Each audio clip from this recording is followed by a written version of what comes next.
Hello everyone, welcome back to the channel. We are on episode 15, which we're going to be talking about leasing, buying and selling a car in Dubai, which we've done all three of those. If you're new to the channel, make sure you subscribe so you keep up to date with all of our videos, and if you're not new, welcome back. You'll notice it's just me on my own today, and that is because Emma's not feeling well. So yes, go easy on me, and I am wearing my golf polo top because I went out and played very bad golf today. So first of all, just going to talk about leasing a car, which is what most people do when they first kind of come into Dubai. So leasing can be quite straightforward in terms of, there's apps that you can download. So Invigo's one that I used when I first got here, and you can do sort of short-term leases, 1 month, 3 months, 9 months.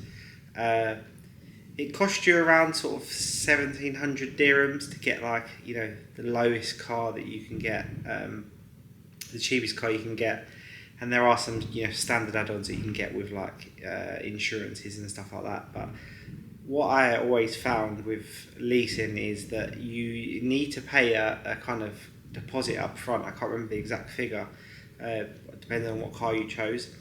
But when I returned the car, you wouldn't get that deposit back until 30 days after you give the car back. So, in terms of cash flow point of view, you always have to kind of lease one car, do it for a month, give it back, but then you wouldn't get your deposit back on that for 30 days. So if you then went and leased another car, you would then have to pay another deposit. So, you'd just be trying to keep track on how many deposits you've got on different cars. So the good thing obviously about leasing is that you can have a choice of cars and flexibility for how long you want to keep it for. A little hack that I learned when I got here was always to go for a short-term lease on the cheapest car, because generally it's the most in-demand car. So when you normally get to the car hire places, they wouldn't have it in stock, so they'd automatically have to upgrade you. So I think I went for the cheapest car every time, and I never ever got the car, which would be like a Nissan Sunny or something like that equivalent.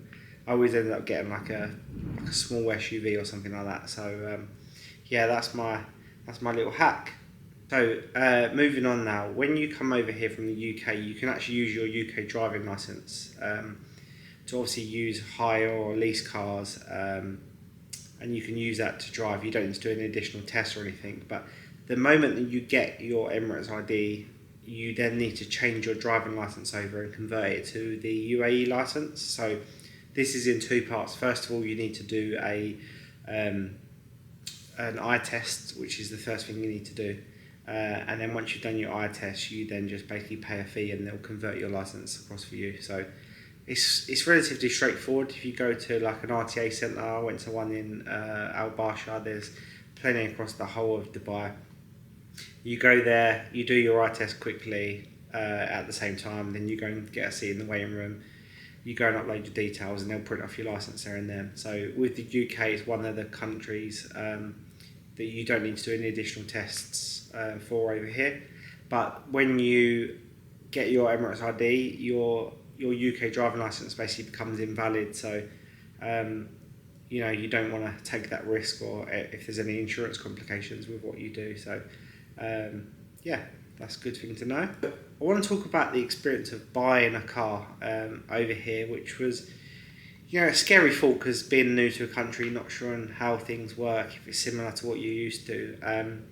One thing I noticed here is that there's a lot more car brands here than you would be used to back home. There's a lot of Chinese car brands here, and a lot more names that I wasn't aware of what they actually was. So I spent a good few weekends driving around to different dealerships and just seeing what all the models are, getting a rough idea on pricing, looking inside the cars, seeing what specifications they had, the boot size, stuff like that, all the stuff you kind of would look at and you can see online, but seeing it in the flesh. And then I kind of made a short list from there. And then I just went and kind of had my short list and just kind of looked at who done the best offers. So because you get a lot of Chinese cars here, Generally, they're really good pricing, and you get a lot of value for the car, that you're getting.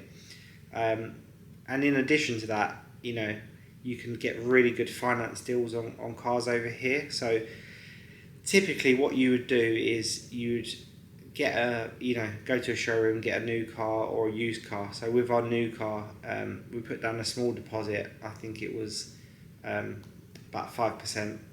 Put down a small deposit and then basically finance the rest. Now, I'm employed out here and it's quite easy to get car finance being employed. I don't know what it's like being self-employed, but it's worth checking that.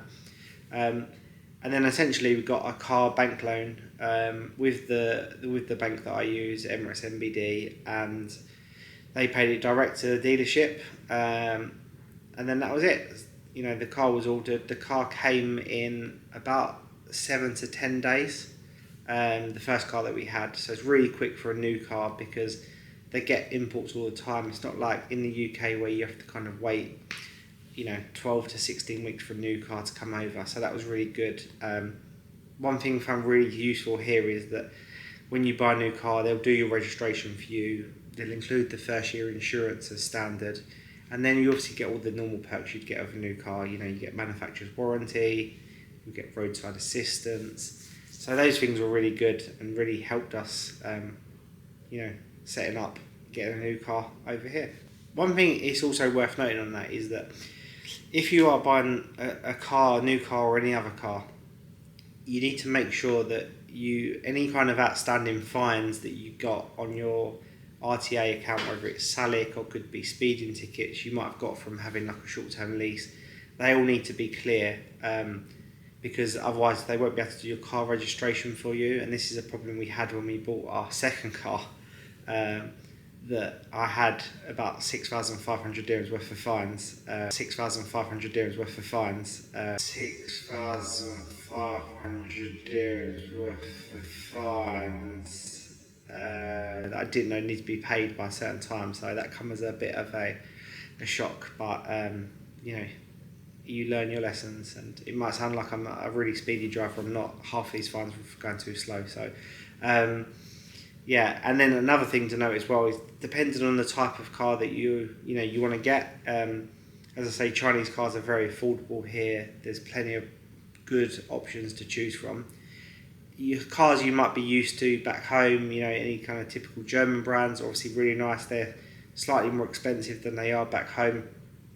But the struggle that I've always heard of with these cars is that it's really hard to get some parts over. So if anything goes wrong with your car, it might be covered under a manufacturer's warranty, which is fine, but also you could be waiting weeks before the part is actually delivered.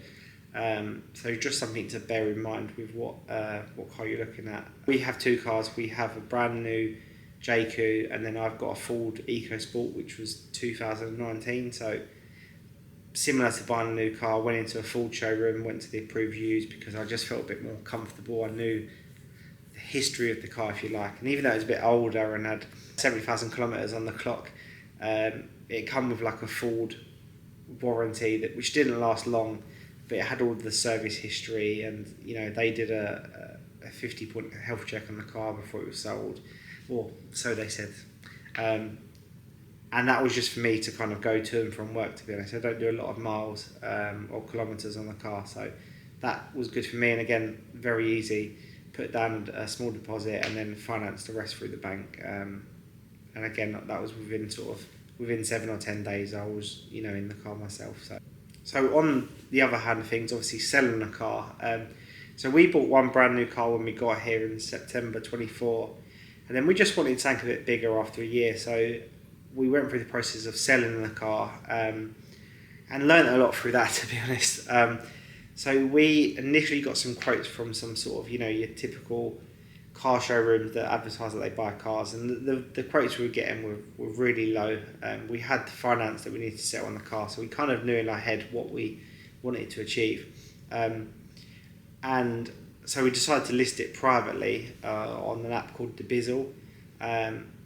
Now, what I'd say with this is that you just have to be patient because, you have a lot of competition on there. You can price things competitively, but you'll get a lot of interest on the cars and messaging, but you have to kind of decipher who's a serious buyer and who's not, and then on that you'll also get a lot of messages, and people will just offer you 50% of what you're asking for just to chance their arm.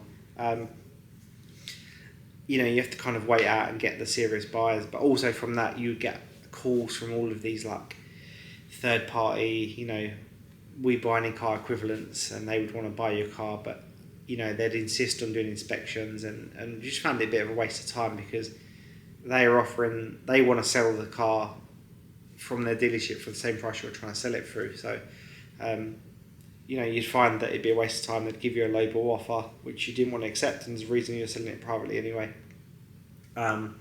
So yeah, that was an experience, but I ended up selling it to a really nice gentleman. And the process was easy. He came from Abu Dhabi, so what I had to do is I had to go to an RTA centre in Jebel Ali. We deregistered the car there, so they make sure all of your fines are, you've got no fines outstanding on the car. They deregister the car and actually take your licence plates off of your car. And then basically that is your liability with that car gone, and then essentially you can stay there while you do the transfer of money. So how we did it is he paid me a small deposit as a hold deposit, set me up on his online banking, and then when we got there and I'd deregistered the car, he then done the transfer, and then I signed over the ownership documents, in the presence of someone from RTA. So it was very easy, very comfortable for both parties. And then essentially, because he was from Abu Dhabi, he had to get a tow truck to pick up the car from Dubai, drive it to Abu Dhabi, and then he could register the car from his point of view from there as well. So very easy, very simple. We just communicated with each other, arranged a time that was convenient for both of us, and we went and done it. And we was in there about 30 minutes, so it wasn't bad at all. So I think when we look at leasing versus, when I say leasing as well, I mean leasing, hiring versus like owning a car, I think in our case we would have to have two cars because, I go to work, Emma takes Phoebe to nursery, and she does work and she's getting out and about as well, so we always need two cars anyway. We'd be looking at, even if I took the minimum, payment on a car with the car we have currently, you'd be looking at, minimum 4,000 and 4,500 dirhams versus what we actually spend on the cars, and that's about 2,800 dirhams. So we got a really good deal. As I said at the start of the video, that when you buy new cars, you can get really good perks, and one of them is finance. So we actually got 3 years interest-free finance with zero deposit on the latest car that we got. So, having no interest means that everything that we're paying obviously is paying down the car loan, which is really helpful. And then I've got a small payment on my Ford car. So between the two of them, so the JQ takes up the majority of that. But as a result of obviously getting a new car, we are paying down, so we're, getting towards ownership on it over a certain period of years. Obviously cars depreciate in value, which we all know, but so that's obviously a really good perk. With lots of new cars over here as well, you get free servicing the standard. I mean, ours is up to 80,000 kilometres or 2 years, so we know, anything goes wrong with our car, we take it in for a service. And in addition to that, you've also got your manufacturer's warranty, which loads of cars out here will last for like 5 years, unlimited mileage, which is really good. Ours is for 1 million kilometres, so I'm not quite sure how that works in practice. But yeah, obviously it's a big coverage. I'm sure there's nuances between what it actually covers, but it makes us feel quite comfortable on that fact. You'll get roadside assistance, just the little things, and generally they'll do your insurance for the first year as well. So obviously it's advertised as free insurance, but it will be built into the cost of the car. So that's obviously a really good perk that you get. And at the end of it, you've got the flexibility. I think if you own as well and you've got the loan, you can chop and change your car, obviously, depending on what you want to get, which is what we did with our first car. And I know people that have been here for nearly 2 years and just haven't kind of got round to doing it, and they've been paying a hire car essentially for 2 years, and at the end of it they just give it back, and none of the payments have been made is going towards that, which some people are fine with that, which is not a problem at all. But The other issue you get is that you can get mileage restrictions. So I got hit in my first month with loads of extra mileage because I was working in Abu Dhabi. We was going to move to Dubai, so I was coming to and from like every weekend to look at cars, look at apartments, villas. So I got some really heavy over mileage charges because you don't really, a standard, you don't get high mileage. And in places like Dubai, obviously you can get to places quickly, but you're generally driving on the motorway most of the time, so you're doing high kilometre journey, so it soon kind of adds up. So that's something to consider there as well.